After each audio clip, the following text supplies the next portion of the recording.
Ito ang gagawin ko na sharp top load automatic washing machine. So ayan, nag-error siya ng E2.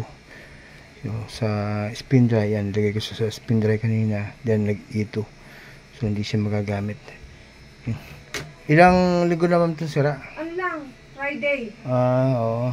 Friday yan. Wala na may ibang technician na tumingin. Wala naman. Kaya nga, naghanap ka agad ako eh. Ngayon lang naman kasi nagkaganyan yan. Marami kasi akong nagagawa na hindi magawa ng ibang technician. Kaya yun. Sabi nga nung kasamahan ko, sa inyo daw nagpagawa, kaya kinuha ko yung number niyo.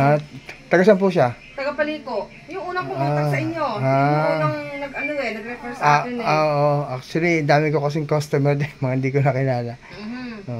Siya, sabi ko, baka pwedeng pakontak mo naman yung yun. Nag-message nga kayo na, pakitawagan kayo sa ito number, kayo doon nag-text.